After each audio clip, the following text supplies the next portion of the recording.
Bayangkan, suatu hari Anda terbangun, tetapi dunia yang Anda lihat tidak lagi sama. Jam berdetak seperti biasa. Matahari terbit dari arah timur seperti setiap pagi. Orang-orang masih tersenyum, tertawa, bercakap-cakap, seolah tak ada yang berubah. Namun, di dalam diri Anda, sesuatu bergetar. Anda mulai menangkap pola-pola yang tidak terlihat oleh orang lain. Sebuah lagu lama tiba-tiba terasa berbicara langsung ke hati Anda. Tatapan orang asing di jalan meninggalkan pesan yang sulit dijelaskan. Dan mimpi-mimpi Anda, mereka lebih nyata dibanding kehidupan yang Anda jalani saat terjaga. Di momen itu, Anda sadar, Anda tidak lagi hanya hidup. Anda sedang dibangunkan.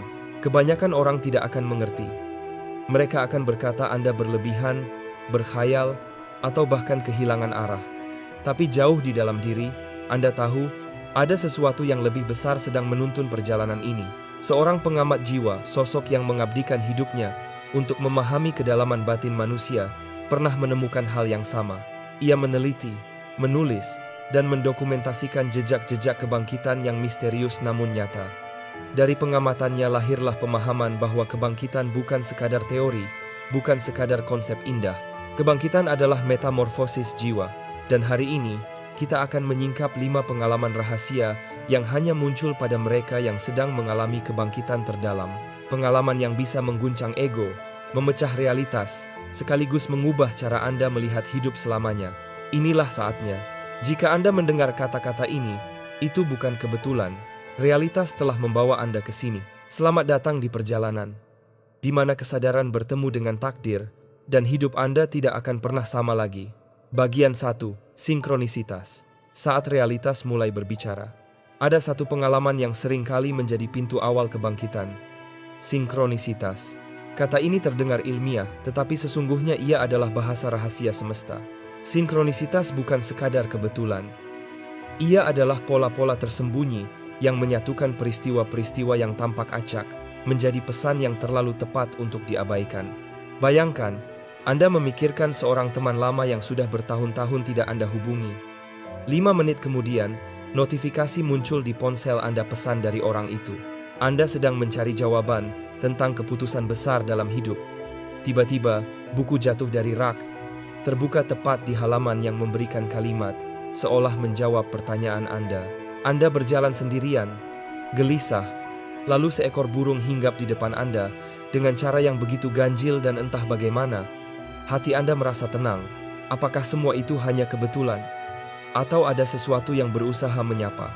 Seorang pengamat jiwa menyebut sinkronisitas sebagai prinsip keterhubungan tanpa sebab akibat. Artinya, tidak ada rantai logis yang menghubungkan peristiwa-peristiwa itu, tetapi ada makna yang menjahitnya. Seperti benang halus yang menenun realitas, tak terlihat, tetapi dapat dirasakan ketika dunia menjadi cermin. Bagi mereka yang mulai terbangun, sinkronisitas bukan lagi kejutan sesekali. Ia berubah menjadi dialog terus-menerus dengan kehidupan. Pikiran Anda menjadi semacam antena yang menangkap siaran halus dari realitas. Hati Anda menjadi kompas yang menunjuk ke arah yang tak bisa dijelaskan dengan logika semata. Anda mulai sadar bahwa hidup ini bukan sekadar rangkaian kebetulan, tetapi cermin yang merespons keadaan batin Anda. Jika hati Anda kacau, tanda-tanda yang muncul seringkali juga membingungkan. Jika hati Anda jernih, pesan-pesan dari realitas muncul dengan keindahan yang menakjubkan. Di titik ini, tidur pun terasa berbeda. Anda bermimpi, lalu bangun dan melihat bahwa apa yang Anda mimpikan menyusup ke dalam kehidupan nyata. Seperti 2 dunia yang perlahan saling bertemu. Kisah seorang pencari. Ada seorang pencari yang bercerita begini. Dulu, saya hanya percaya pada sebab akibat. Kalau A terjadi, maka B adalah akibatnya. Hidup sederhana, linear, logis. Tetapi suatu hari, saya mulai melihat hal-hal aneh. Saya memikirkan sesuatu, dan jawabannya muncul di luar diri saya. Saya bertanya dalam hati, dan alam menjawab dengan caranya sendiri. Semesta seakan membaca pikiranku, lalu menulis balasannya lewat orang asing, papan iklan, bahkan hembusan angin. Dunia bukan lagi tempat netral. Dunia menjadi percakapan. Apakah ia berkhayal? Atau justru ia telah menyetel frekuensi yang lebih dalam? Ambang kesadaran. Seorang pengamat jiwa mendokumentasikan bahwa sinkronisitas meningkat ketika kesadaran seseorang melewati ambang tertentu, bukan karena realitas baru saja berubah, melainkan karena Anda yang berubah. Seperti radio yang selama ini hanya menangkap suara statis. Ketika tombolnya diputar ke frekuensi yang tepat, suara-suara jernih muncul. Mereka sebenarnya selalu ada, hanya saja sebelumnya tidak terdengar. Begitulah sinkronisitas. Ia bukan ditambahkan ke hidup Anda.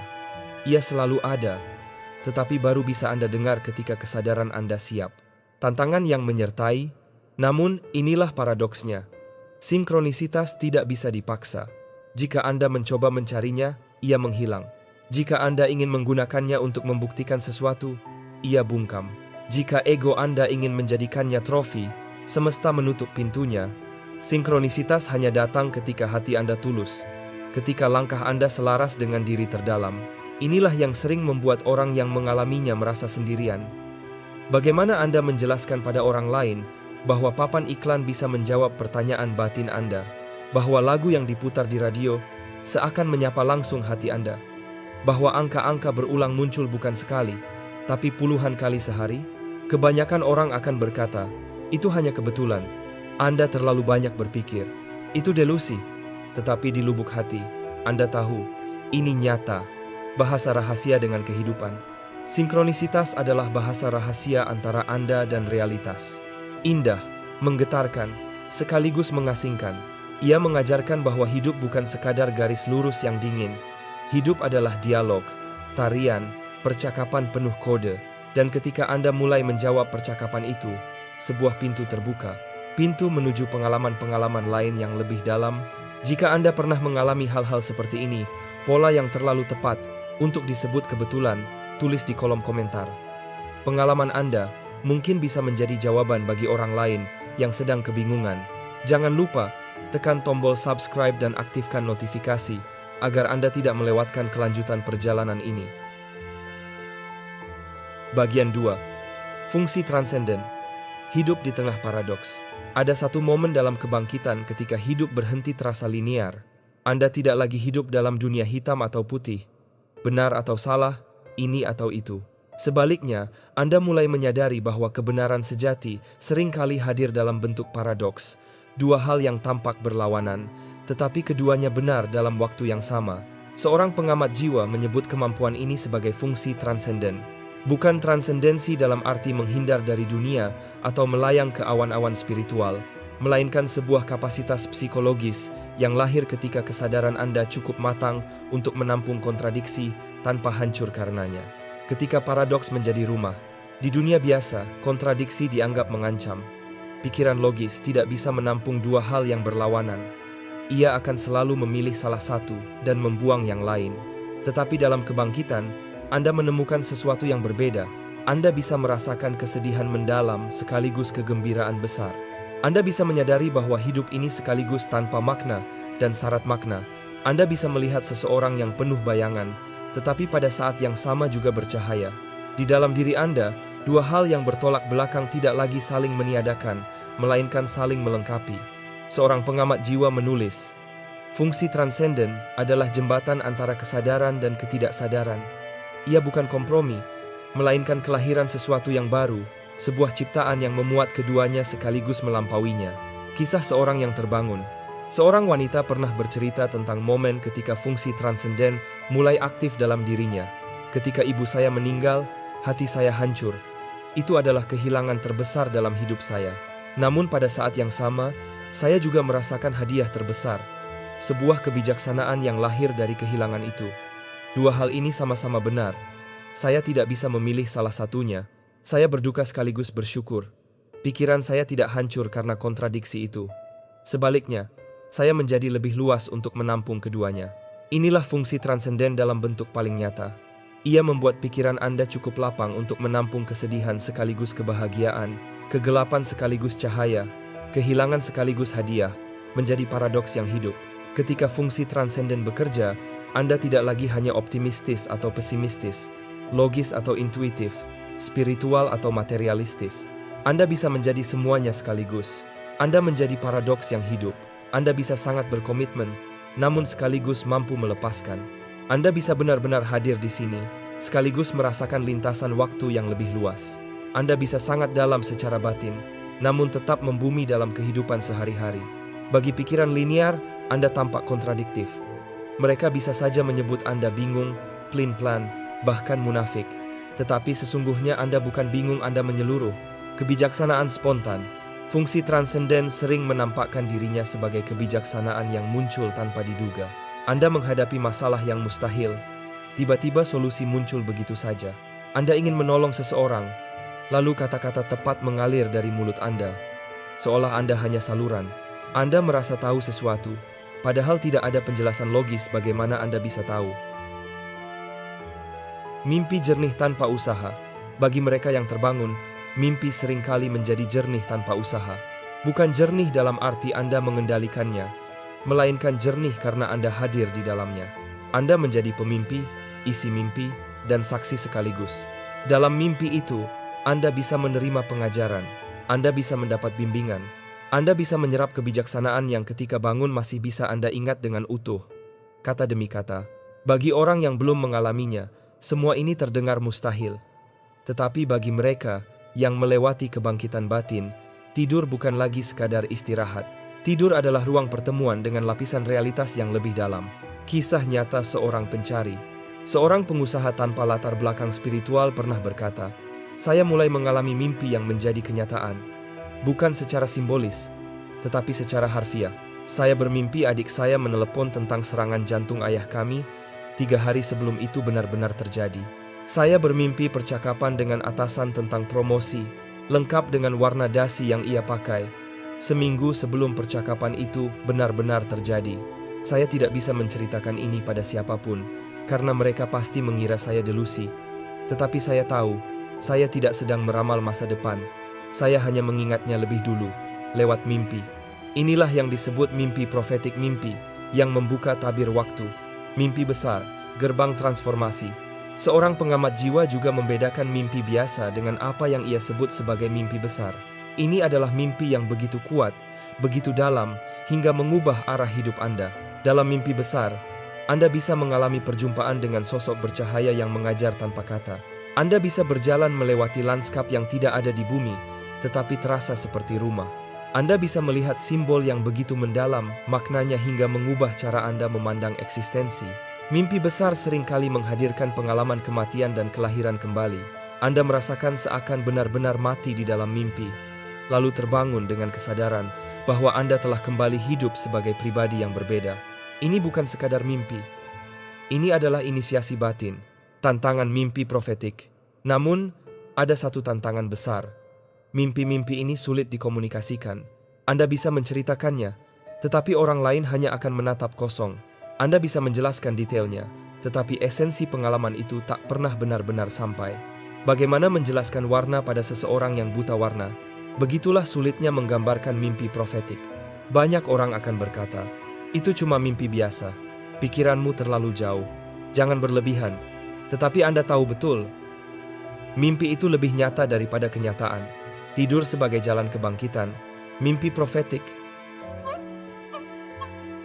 mengubah cara Anda memandang tidur. Tidur tidak lagi sekadar tempat melepas lelah, melainkan gerbang menuju kesadaran lain. Dan ketika mimpi profetik mulai sering datang, kehidupan terjaga pun ikut berubah. Anda menyadari bahwa batas antara tidur dan bangun hanyalah tipis. Kedua dunia itu saling bertaut, saling memengaruhi, saling menyapa. Inilah salah satu tanda terkuat bahwa kesadaran Anda sedang berkembang. Hidup Anda menjadi lebih nyata di alam mimpi daripada di dunia terjaga. Apakah Anda pernah mengalami mimpi yang terasa lebih nyata daripada kenyataan? Atau bahkan mimpi yang akhirnya benar-benar terjadi? Tulis pengalaman Anda di komentar. Siapa tahu kisah Anda bisa membantu orang lain memahami perjalanan batin mereka sendiri.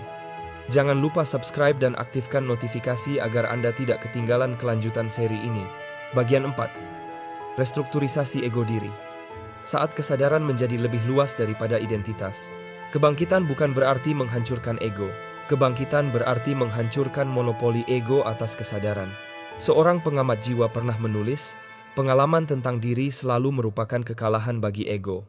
Tetapi ia tidak bermaksud ego itu menghilang. Ia bermaksud bahwa ego berhenti menjadi CEO dalam hidup kita. Ego hanya turun pangkat dari penguasa menjadi manajer.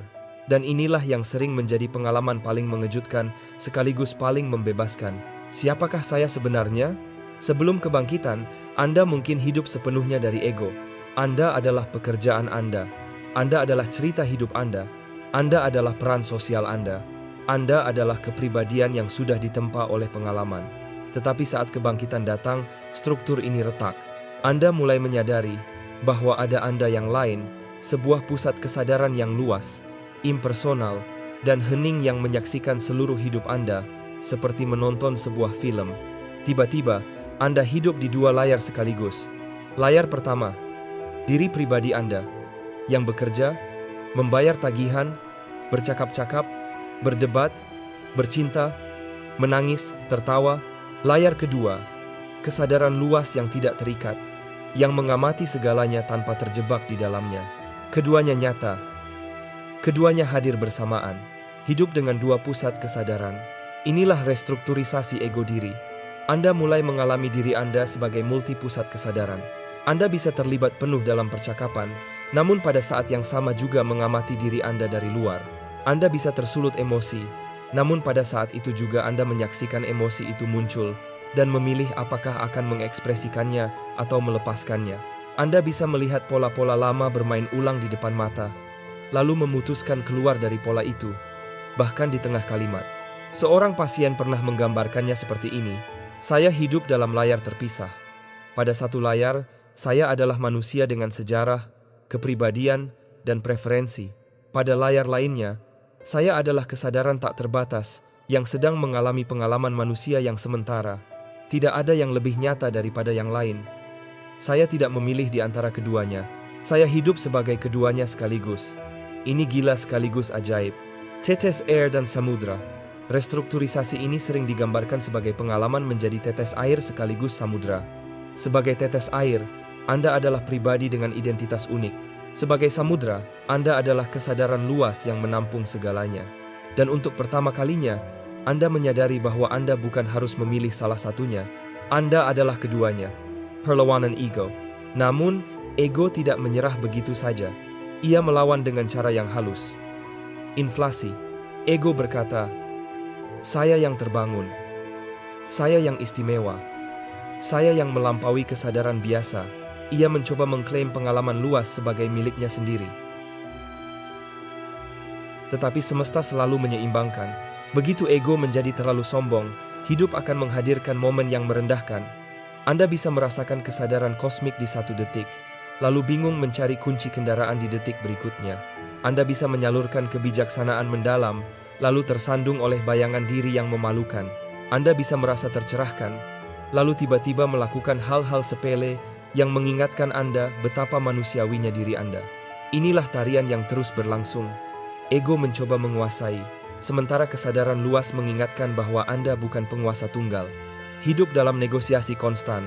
Tujuan dari restrukturisasi ego diri bukanlah untuk menghapus ego, melainkan untuk menempatkannya pada tempat yang proporsional. Ego diperlukan untuk menjalani kehidupan sehari-hari. Diri yang lebih luas diperlukan untuk memberi arah dan makna. Ketika keduanya bekerja bersama, Anda hidup dalam negosiasi konstan antara sisi pribadi dan sesuatu yang lebih besar, antara keterbatasan manusia dan kelapangan tak terbatas. Anda menjadi nyaman menjadi seseorang sekaligus bukan siapa-siapa. Anda bisa merasa istimewa sekaligus sepenuhnya biasa. Kontradiksi yang membebaskan. Inilah alasan mengapa orang yang telah terbangun sering tampak kontradiktif. Sangat percaya diri, namun benar-benar rendah hati. Kuat, namun berserah. Mengetahui, namun tetap polos. Mereka bukan bingung. Mereka bukan pelin-pelan. Mereka hidup dari berbagai lapisan identitas sekaligus, masing-masing benar pada tingkatnya sendiri. Dan dari sinilah lahir salah satu kebebasan terbesar. Anda tidak lagi terjebak dalam satu peran sempit. Anda bisa bergerak bebas di antara berbagai lapisan diri, tanpa kehilangan arah. Apakah Anda pernah merasakan diri Anda seperti menyaksikan diri sendiri dari luar, seolah ada dua layar yang berjalan bersamaan? Ceritakan pengalaman Anda di komentar. Jangan lupa untuk like, share, dan subscribe, agar kita bisa terus menjelajahi perjalanan kesadaran ini bersama. Bagian 5. Hidup secara mitologis. Saat kehidupan pribadi menjadi drama universal, Ada satu pengalaman yang sering membuat orang yang terbangun merasa seperti hidup di dua dunia sekaligus. Di satu sisi, Anda masih menjalani rutinitas sehari-hari, bangun tidur, bekerja, bercakap-cakap, menyelesaikan masalah, merasakan suka dan duka. Tetapi di sisi lain, Anda mulai menyadari bahwa setiap peristiwa kecil dalam hidup Anda adalah bagian dari pola besar yang jauh lebih tua daripada diri pribadi Anda. Inilah yang disebut seorang pengamat jiwa sebagai hidup secara mitologis. Bukan berarti Anda hidup dalam dongeng, melainkan bahwa Anda menyadari kisah pribadi Anda adalah cermin dari drama abadi yang dimainkan oleh umat manusia sepanjang sejarah. Dua film yang diputar bersamaan, seorang pasien pernah menggambarkannya dengan indah. Saya hidup di dua film sekaligus. Satu adalah film kehidupan saya, pekerjaan, hubungan, masalah sehari-hari. Yang lain adalah film abadi di mana saya memainkan peran arketipal umat manusia. Ketika ayah saya meninggal, saya tidak hanya kehilangan ayah pribadi saya juga mengalami kematian arketipe ayah yang hidup dalam diri kolektif. Kesedihan saya bersifat pribadi sekaligus melampaui pribadi. Saya berduka untuk semua orang yang pernah kehilangan seorang ayah, dan mereka pun berduka melalui saya. Bayangkan betapa dalamnya kesadaran itu. Hidup pribadi Anda tidak lagi kecil, tidak lagi terisolasi. Ia terhubung dengan drama universal yang sedang dimainkan oleh jutaan jiwa. Tantangan sehari-hari yang menjadi mitologi. Ketika Anda mulai hidup secara mitologis, tantangan sehari-hari berubah makna. Kehilangan pekerjaan bukan sekadar pengangguran, melainkan ritual kematian kelahiran kembali. Pertengkaran dengan pasangan bukan sekadar konflik pribadi, melainkan manifestasi dari tarian abadi antara energi maskulin dan feminin. Rasa takut menghadapi masa depan bukan sekadar kegelisahan pribadi, melainkan bagian dari perjalanan sang pahlawan yang berhadapan dengan naga. Tiba-tiba, hidup tidak lagi dangkal. Setiap peristiwa menjadi simbol, setiap pengalaman menjadi bab dalam kisah besar. Kesadaran arketipal. Seorang pengamat jiwa menyebut momen ini sebagai terkonstelasi oleh arketipe. Artinya, kekuatan psikologis universal seperti pejuang, penyembuh, pengajar, pencinta, korban, atau tiran tiba-tiba hidup melalui diri Anda. Anda merasakan energi pejuang bangkit ketika menghadapi ketidakadilan. Anda merasakan energi penyembuh muncul ketika seseorang terluka. Anda merasakan energi pengajar hadir ketika kebijaksanaan perlu dibagikan. Yang mengejutkan adalah, Anda juga mulai melihat ini pada orang lain. Anda melihat siapa yang dikuasai pola korban, siapa yang menyalurkan pola tiran, siapa yang sedang mewujudkan pola pencinta, dan Anda menyadari banyak konflik manusia bukanlah tentang pribadi, melainkan tentang arketipe yang sedang saling berbenturan melalui mereka. Kesadaran ini menumbuhkan belas kasih yang besar. Anda tidak lagi hanya melihat orang sebagai individu yang sulit, tetapi sebagai aktor dalam drama besar yang mungkin bahkan mereka sendiri tidak sadari. Mimpi arketipal. Pada tahap ini, mimpi Anda juga berubah. Anda tidak lagi sekadar bermimpi tentang orang-orang di sekitar Anda, melainkan berjumpa langsung dengan figur arketipal. Anda tidak hanya bermimpi tentang seorang lelaki bijak, tetapi benar-benar bertemu dengannya. Anda tidak hanya bermimpi tentang ibu Anda, tetapi berjumpa dengan figur ibu agung, archetype keibuan yang melampaui individu. Sosok-sosok ini terasa lebih nyata daripada orang-orang biasa dalam mimpi. Mereka adalah kekuatan psikologis yang hidup secara mandiri di luar psike pribadi Anda. Menemukan mitos pribadi. Hidup secara mitologis juga berarti menyadari mitos pribadi Anda, kisah unik yang dibawa jiwa Anda untuk dijalani. Ini bukan ambisi ego, bukan ekspektasi masyarakat, melainkan pola mendalam yang sudah tertanam sejak lahir. Anda mulai melihat benang merah dari seluruh hidup Anda. Ujian-ujian berat yang Anda alami ternyata adalah bagian dari panggilan petualangan. Krisis besar yang Anda hadapi ternyata adalah malam gelap jiwa.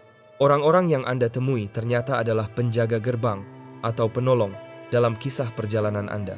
Hidup Anda bukan lagi sesuatu yang Anda karang sembarangan. Hidup Anda adalah naskah yang selalu ada, menunggu untuk dijalani. Hidup profetik. Dari sinilah lahir pengalaman paling aneh. Hidup secara profetik. Anda mulai merasakan apa yang akan datang sebelum itu terjadi. Bukan karena Anda psikis, melainkan karena Anda mulai memahami alur mitologis dari kisah Anda sendiri. Anda tahu krisis besar akan datang bahkan sebelum tanda-tanda fisiknya muncul. Anda merasakan panggilan untuk melangkah bahkan sebelum pintu itu terbuka. Anda tahu siapa yang akan berperan sebagai penguji dalam kisah Anda. Bahkan sebelum mereka berbicara, hidup menjadi kisah yang bisa Anda baca, meskipun halaman-halamannya belum dibuka. Dari pribadi ke kolektif, seorang pengamat jiwa percaya, inilah puncak kebangkitan. Ketika individu mulai hidup secara mitologis, ia tidak hanya menjalani kehidupannya sendiri, ia juga menjadi cermin kolektif, memainkan pola universal yang menghubungkan umat manusia. Setiap individu yang terbangun dan menyadari peran ini menambah jumlah total kesadaran yang tersedia bagi umat manusia. Dan itulah yang perlahan menggeser arah sejarah. Apakah Anda pernah merasa bahwa hidup Anda adalah bagian dari kisah yang lebih besar, bahwa setiap peristiwa, meski kecil, terasa seperti bagian dari drama abadi? Tulis di komentar pengalaman Anda. Jangan lupa subscribe, like, dan bagikan video ini, agar semakin banyak jiwa bisa menyadari kisah besar yang sedang mereka jalani. Bagian penutup. Metamorfosis kesadaran. Versi 10.000 kata. 1. Menoleh kembali ke perjalanan. Jika Anda berada di titik ini, berarti Anda telah berjalan jauh. Perjalanan ini bukan sekadar membaca naskah panjang, melainkan sebuah proses menatap cermin jiwa. Anda mungkin merasakan sesuatu yang berubah dalam diri. Sebuah getaran halus. Sebuah pengakuan diam-diam bahwa kata-kata ini berbicara lebih dari sekadar ide. Kata-kata ini adalah undangan untuk mengenali bagian terdalam dari diri Anda sendiri. Perjalanan kita bersama ini menyingkap 5 pengalaman kebangkitan sinkronisitas, fungsi transenden, mimpi profetik, restrukturisasi ego diri, dan hidup secara mitologis. Masing-masing membuka lapisan baru dari kesadaran. Namun, semua itu hanyalah awal. Sebab kebangkitan bukanlah garis akhir. Kebangkitan adalah pintu yang membuka pintu lain, yang kemudian membuka pintu berikutnya, dan terus berlanjut tanpa henti. Seperti gunung yang tampak puncaknya dari kejauhan. Saat Anda tiba, ternyata masih ada puncak lain yang lebih tinggi. Dan lagi, dan lagi. Jangan merasa putus asa jika jalan ini terasa panjang. Justru panjangnya perjalanan inilah yang membuat hidup Anda penuh makna. 2. Kesendirian yang menjadi ruang suci. Kesendirian adalah sahabat yang sering disalahpahami. Banyak orang menganggapnya kutukan, padahal ia adalah rahim suci. Bayangkan rahim seorang ibu, gelap, sempit, sunyi, tetapi justru dari situlah kehidupan baru dilahirkan. Bayangkan gua pertapaan, sunyi, menyendiri, tetapi dari sanalah para bijak menemukan kedalaman batin. Bayangkan kepompong, gelap, terpenjara. Namun disitulah ulat menemukan sayapnya. Begitu pula dengan Anda. Ketika Anda merasa asing dari orang lain, ketika tidak ada yang mengerti, ketika jarak tercipta antara Anda dan dunia lama itu, bukan hukuman. Itu tanda bahwa Anda sedang dibentuk ulang. Kesendirian mengajarkan Anda mendengar suara batin yang biasanya tenggelam dalam kebisingan. Kesendirian menyingkapkan wajah sejati Anda, tanpa topeng sosial, tanpa peran yang dipaksakan. Di ruang sepi itu, Anda menemukan bahwa Anda tidak pernah benar-benar sendiri. Ada keheningan yang hidup, ada kehadiran yang mendampingi, ada semesta yang bernafas bersama Anda. 3. Perlawanan ego. Ego adalah penguasa lama yang tidak ingin menyerah. Setiap kali kesadaran Anda meluas, ego berbisik, "Aku yang melakukannya, aku yang istimewa, aku yang lebih tinggi dari mereka." Ego akan memakai pakaian kebangkitan untuk tetap berkuasa. Ia ingin mengklaim cahaya sebagai miliknya, tetapi semesta selalu menghadirkan cermin. Begitu Anda terlalu sombong, sebuah pengalaman memalukan akan mengingatkan Anda. Begitu Anda merasa tercerahkan, bayangan lama muncul kembali. Itu bukan kegagalan. Itu adalah latihan. Ego bukan musuh yang harus dihancurkan. Ia adalah anak kecil yang perlu diarahkan. Ia bagian dari diri Anda yang butuh posisi yang benar, bukan penguasa, tetapi pelayan. Bayangkan laut. Ombak datang berulang kali, menghantam pantai. Batu karang terkikis perlahan, namun terbentuklah lekukan indah. Begitulah ego Anda. Ia melawan, ia menguji, tetapi justru melalui itu, bentuk baru yang indah lahir. 4. Krisis. Sebagai guru, banyak orang berharap kebangkitan datang dalam bentuk cahaya indah, kedamaian, dan keajaiban. Tetapi kenyataannya, kebangkitan sering datang melalui krisis. Hubungan runtuh, pekerjaan hilang, rasa hampa menyesakkan dada, hidup kehilangan arah. Semua ini bukan hukuman. Ini adalah panggilan, seperti tanah yang harus dibajak sebelum ditanami, seperti benih yang harus pecah sebelum bertunas, seperti malam yang harus paling gelap sebelum fajar menyingsing. Krisis adalah guru yang keras, tetapi adil. Ia menghancurkan struktur lama agar Anda bisa membangun yang baru. Ia memaksa Anda meninggalkan yang palsu agar Anda menemukan yang sejati. Jika Anda berada dalam krisis hari ini, jangan menyerah. Itu bukan akhir, itu adalah pintu gerbang. 5. Luka dan cahaya. Setiap orang membawa luka. Mungkin luka karena kehilangan, mungkin luka karena penolakan, mungkin luka karena pengkhianatan. Kita sering ingin menutup luka itu rapat-rapat. Kita menganggapnya kelemahan. Tetapi seorang penyair pernah berkata, luka adalah tempat di mana cahaya masuk. Dan itu benar. Luka membuat Anda lebih manusiawi. Luka membuka pintu empati. Luka mengajarkan Anda merasakan penderitaan orang lain. Jangan takut pada luka. Jangan buru-buru menutupnya. Biarkan ia terbuka. Karena disitulah cahaya masuk. Luka Anda bukan akhir. Luka Anda adalah awal. Suatu hari, luka itu akan menjadi sumber kekuatan, bukan hanya untuk Anda, tetapi juga untuk orang lain. 6. Kebangkitan bukan hadiah pribadi. Ia bukan untuk membuat Anda merasa lebih tinggi dari orang lain. Ia adalah panggilan untuk melayani. Setiap jiwa yang terbangun menambah cahaya di dunia ini. Dan cahaya itu bukan hanya milik Anda. Ia juga milik mereka yang masih mencari jalan. Anda tidak perlu menjadi guru besar. Anda tidak perlu berteriak. Anda tidak perlu meyakinkan siapapun. Cukup hadir. Kehadiran Anda sendiri adalah pelayanan. Seperti lilin yang menyala. Ia tidak kehilangan apinya saat menyalakan lilin lain. Begitu pula Anda. Semakin banyak jiwa yang Anda bantu nyalakan, semakin teranglah dunia ini. 7. Menjadi suar. Bayangkan sebuah mercusuar di tepi pantai. Ia tidak berteriak. Ia tidak mengejar kapal. Ia tidak memaksa siapapun datang. Ia hanya berdiri tegak, memancarkan cahaya. Dan kapal-kapal yang tersesat menemukan arah. Begitulah jiwa yang terbangun. Anda tidak perlu membuktikan apa-apa. Anda hanya perlu menjadi. Kehadiran Anda adalah cahaya. Dan cahaya itu cukup untuk menuntun orang lain. 8. Refleksi pribadi. Mari berhenti sejenak. Tarik napas dalam-dalam. Tutup mata Anda. Tanyakan pada diri sendiri. Apa yang sedang saya lepaskan hari ini? Pelajaran apa yang sedang diajarkan hidup pada saya? Bagaimana saya bisa hidup lebih selaras dengan diri sejati saya? Jangan buru-buru menjawab. Biarkan pertanyaan ini bergema dalam hati Anda. Karena terkadang, kebijaksanaan bukan datang sebagai jawaban, melainkan sebagai keheningan yang memperluas jiwa Anda. Melen, motivasi perubahan. Ulat yang masuk ke pompong mungkin merasa dunia sudah berakhir. Gelap, sempit, sunyi. Tetapi ternyata, itu hanyalah proses menuju sayap. Begitu pula Anda. Jika hidup terasa runtuh, jika jalan terasa sempit, jika hati terasa hancur, percayalah, itu hanya kepompong. Dan suatu hari, Anda akan keluar dengan sayap yang bahkan Anda sendiri belum pernah bayangkan. Kebangkitan bukan kegilaan. Kebangkitan adalah metamorfosis. 10. Manusia baru.